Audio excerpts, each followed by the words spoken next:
Hello दोस्तों, मेरा नाम है तारिक और आप देख रहे हैं डीजी के टेक्निकल में मैं आपको खुशामदीद कहता हूं। जी दोस्तों, आज हम शुरू करेंगे इन्वर्टर एसी कम बिजली खर्च करते हैं या ज्यादा। ये मसला बहुत पुराना है कि आपको सूरज की तपिश और गर्म मौसम से बचने की ज़रूरत महसूस होती है, मगर एसी ऑन करना बजट पर काफ़ी भारी और ज़्यादा बोझ महसूस होता है। लेकिन इजाज़ात नौ और टेक्नोलॉजी ने हमें इस मसले से निजात दिलवा दी है। आज गरीब हुए बगैर भी एसी जैसे फ़ायदे से लुत्फ़अंदोज़ होना मुमकिन है। इन्वर्टर टेक्नोलॉजी वाले एसी कम बिजली खर्च करते हैं और पैसे बचाते हैं और कम वक्त में ज़्यादा आराम फराहम करते हैं। तो आखिर ये इन्वर्टर पर मुश्तमिल एयर कंडीशन है क्या, और ये मौजूदा टेक्नोलॉजी से किस तरह मुख्तलिफ है, आइए इसका जायज़ा लेते हैं। हम आमतौर पर अपने कमरे का दर्जा हरारत अपनी मर्ज़ी के मुताबिक रखते हैं। मसलन हम थर्मोस्टेट को 25 डिग्री सेंटीग्रेड पर रखते हैं। हमारी ख्वाहिश के मुताबिक दर्जा हरारत हासिल करने के लिए कंप्रेसर को एक मुकर्रर रफ्तार से चलना होता है, जो कि इसकी सबसे ज़्यादा रफ्तार होती है, जिसके बायस बिजली भी सबसे ज़्यादा खर्च होती है। दर्जा हरारत मतलूबा सतह पर पहुँच जाने पर थर्मोस्टेट कंप्रेसर ट्रिप कर देता है और इसको बिलोर काफ़ी स्वस्थ रफ्तारी से चलने लगता है।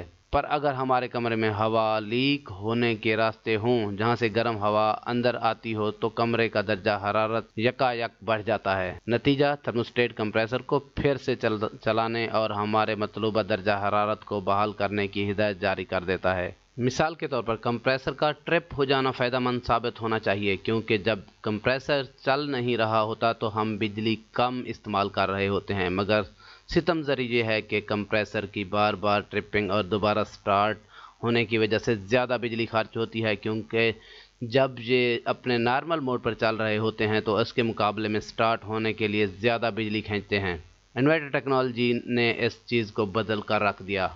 कंप्रेसर के चलने को मुख्तलिफ रफ्तार से सेट करने वाली डिवाइस के ज़रिए कंट्रोल किया जाता है, जो कि बिजली के एक डीसी ज़रिए से चलती है। सादा ज़बान में कहें तो ये कमरे का दर्जा हरारत महसूस करते हुए कंप्रेसर को चलाने वाली मोड की रफ्तार को मुस्तहकम रखता है। अगर कमरे का दर्जा हरारत ज़्यादा हो तो कंप्रेसर भी उसके मुताबिक तेज़ रफ्तारी से चलेगा। अगर दर्जा हरारत गिरता है तो कंप्रेसर की रफ्तार भी गिर जाती है। ये टेक्नोलॉजी कभी भी कंप्रेसर को ट्रिप नहीं होने देती, बल्कि ख्वाहिश के मुताबिक ठंडक को बरकरार रखने के लिए अपने मुनासिब रफ्तार से चलती रहती है। इस तरह एक आम कंप्रेसर स्टार्ट होने के दौरान बिजली का इस्तेमाल बहुत कम कर देता है। इन्वर्टर एसी महंगे होते हैं, मगर ये अपनी कीमत को मौसर कूलिंग के ज़रिए पूरा कर देते हैं। कम उतार चढ़ाव की वजह से ये बिजली भी बहुत कम खर्च करते हैं। इन्वर्टर एसी बिजली के बिलों में 30% कमी लाते हैं, मगर माहौल के दर्जा हरारत, गैस की किस्म, मोटर की किस्म और दूसरे तकनीकी पुर्जों की बिना पर ये शरह 50% तक भी जा सकती है। इस तरह ये चीज़ें इन्वर्टर एसी को कम आवाज़, कम खराबियों और बिजली के कम इस्तेमाल के साथ पुराने एसी यूनिट्स के मुकाबले में ज़्यादा भरोसेमंद और मुअस्सर बना देती हैं। मिसाल के तौर पर 1.5 किलो रेटिंग वाला एक नॉन इन्वर्टर एसी 7.0 एम्पेयर खर्च करता है, और एक इन्वर्टर एसी जो 2.6 किलोवाट की रेटिंग रखता है 3.0 से 0.9 से 3.0 किलोवाट के दरमियान काम करता है, 2.8 एम्पेयर खींचता है।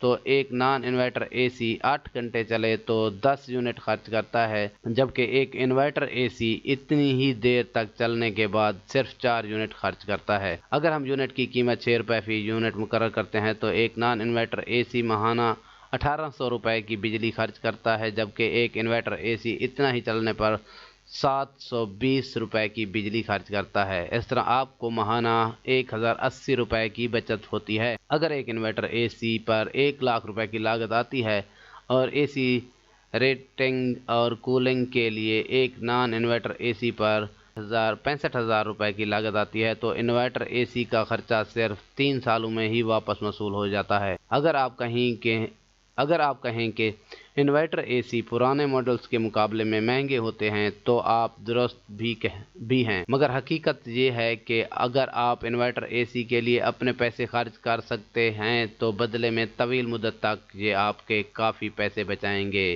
جی دوستو، میری ویڈیو اچھی لگی تو میرے چینل کو لائک کریں، سبسکرائب کریں اور بیل کا آئیکن دبانا مت بھولیں تاکہ میری ہر نئی ویڈیو آپ تک پہنچتی رہے۔